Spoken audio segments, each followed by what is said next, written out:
I love this story. It's probably one of my favorites to tell because it's one of the coolest experiences I've ever had to date. 2 years ago, I went to my first metal show. I actually remember the exact date, December 6th, 2014. I was so hyped because I was going to see Phineas, this Christian metal band that I've pretty much been obsessed with for quite a while. I was listening to all their shit and nothing else for like 2 weeks before the show. My favorite song at the time was Salting the Mind from their then latest album, The Last Word Is Yours to Speak. Remember that, it's important. So when I left for Atlanta, I went with my friend Clay from Rise Annie Rise, his sister Kayla, and her fiance DJ.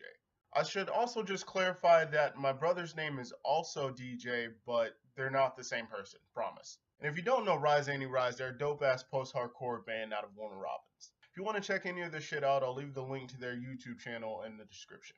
But we were heading to Atlanta and I was mentally losing my shit. Though I didn't notice I was. I thought I was chill. Later on, Clay was like, "You know you were acting like a giddy schoolgirl, right?" Damn, really? I honestly didn't notice. But while we were on the road, we listened to Phineas like 90% of the car ride. We were talking about what songs they might play during their set. I'm like, I really fucking hope they play Salting the Mind. And Clay was telling me about how they probably won't because they usually don't play anything new. Apparently, they are more likely to play songs from The God Machine, which is like their first full-length album.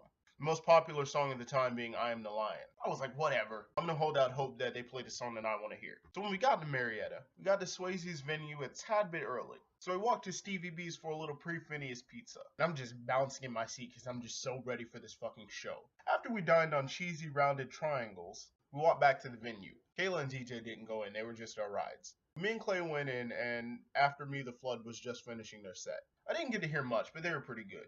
Well, during the last song or two, there was a mosh pit. Well, not a mosh pit. It was more of a hardcore dancing pit. The skinny kid was flailing his arms like he was being attacked by a family of hungry gnats. And this fat-ass hairy dude just started doing fucking judo kicks. He almost hit like 3 people, not counting myself. And then he takes his shirt off, pours water all over himself, and slides across the floor on his hop-on pop-sized gut. Then he quickly gets up like, "Ooh, maybe this wasn't a good idea." And you think, dumbass? So up next was a band called Dresden. While they were setting up, me and Clay hit the merch tables. I didn't have much money, but I'd been eyeing this one shirt on their website for like 3 days and I finally got it.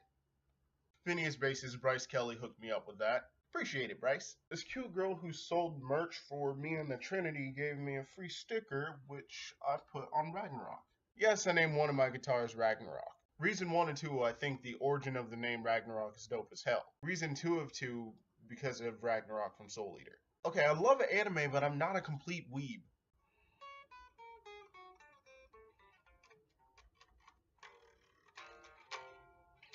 This guitar is so out of tune. And just for the guitar players out there, don't you hate when old guitar strings like fucking smell like garlic or some shit? So by the time I got telling you about merch and shit, Dresden just finished their set. That's okay because other bands played too. After them was a band called Microwave. They were actually really good, I could vibe with them. They played songs from their album Stovall. My favorite part of the set was when the singer was talking to the crowd before their next song. He says, "This next song is about shoplifting adult diapers at Walgreens." Best part of the whole set. I'd definitely like to share a stage with them one day. Apparently the singer graduated from my high school the year before I started high school. I don't know if Clay was fucking with me when he told me that, but he did go talk to the guy, so it could be true. If it is, then that's fucking awesome. So after Microwave, it got a little heavy.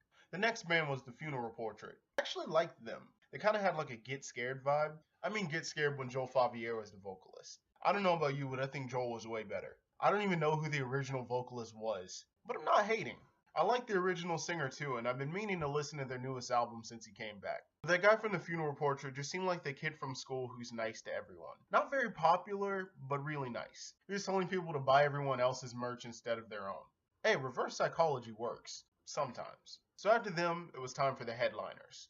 Death of an Era was co-headlining for Phineas. They were actually pretty fucking dope. Let me just say, I thought the frontman was actually Oliver Sykes with shaved sides. I was like, wait, no one told me Bring Me the Horizon was playing here? I also just want to mention that this emo couple couldn't keep their hands off of each other, and they were like on top of me. I swear I felt like I needed to take birth control from watching them.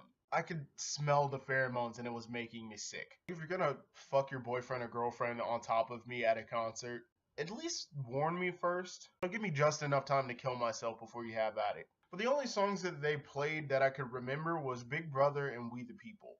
Big Brother was pretty memorable. So all of a sudden the frontman just starts ranting. This next song is about how the government watches every single fucking thing you do. Okay. This dude was like me turned up to 11. Anyways, they played a pretty good set, but now it was time for my boys to hit the stage. I've been waiting like 4 or 5 hours for this. I'm standing at the stage and it looks like I'm tapping nervously. Maybe it was, but it was to the rhythm playing in my head. Throws, intro to Flesh Killer, which is the song I knew they were going to open with. When they started playing, everybody went wild, man. The whole crowd is jumping. I'm just screaming every lyric. Then, something amazing happened.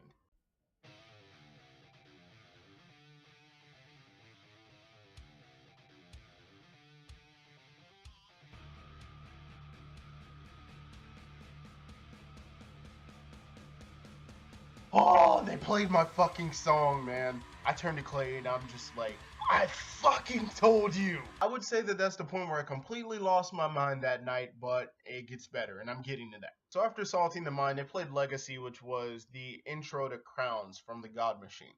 During Legacy, Sean, the vocalist, did a little speech or whatever. Because, you know, they're a Christian band. They do that shit. And then, of course, they played Crowns, because why the fuck would you play the intro and not the actual song? The last song of the set was, of course, their most popular song at the time, I Am the Lion. That's when things took a turn for the awesome. I mean, things were already pretty dope, but they only got danker. I know that danker isn't the proper comparative for dope, but I just feel like doper isn't a word. So about a half a minute before the breakdown, Clay just hands me his phone and says, make sure you get this. So I get the camera ready for whatever's about to happen. And as soon as the breakdown hits, he hops on the fucking stage and stage dives. And that's not even the end of the madness. Phineas merch vendor Metal Mark, who's like a 70-year-old dude who looks like Uncle Si from Duck Dynasty, comes out in a Santa morph suit with an inflatable pink guitar. And he just fucking crowd surfs. He landed on my neck, but I honestly couldn't even be mad. I was just having too much fun. Plus, it was hilarious. But after the show, we went back to their merch table. This is where I completely lost my mind. I freaking met Sean McFucking Cola, and I was just starstruck, man. I swear to fucking God, dude, I fangirled so hard. Like, I thought I wasn't going to, but I literally regressed like 18 years. Like when I was just learning English. I stuttered like Jimmy from South Park, man. I was so embarrassed. He was a really chilling, down-to-earth guy, and he called everyone brother. Kinda like Hulk Hogan without the racism. He ended up autographing the Lion Chief shirt that I bought right here.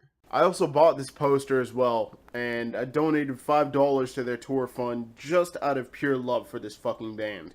I also bought this poster as well, and I donated $5 to their tour fund just out of pure love for this fucking band. Yeah, after that we headed home, and I slept like a fucking baby.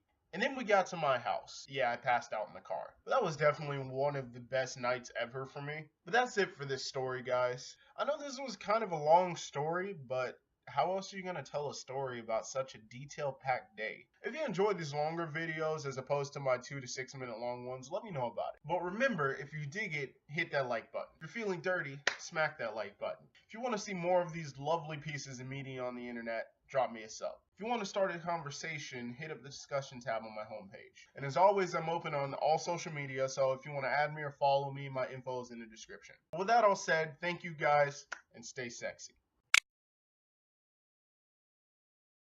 I also forgot to mention this. Bryce Kelly, if you find this video, please don't hesitate to respond. Before Phineas actually played their set, Bryce walked past us a few times. I couldn't help but notice, and trust me, it's hard not to, I couldn't help but notice he smelled like mint. Like he put an entire box of wintergreen Altoids in a can of Axe, shook it up, and sprayed the entire can on himself. I could especially smell it in his hair. I don't care who says that's weird. You can't honestly tell me, for those who have been hit in the face with long hair, that you haven't smelled said hair unintentionally. It just doesn't happen. Everyone's probably kink shaming me now, but hair sniffing's not my thing. What I'm really into is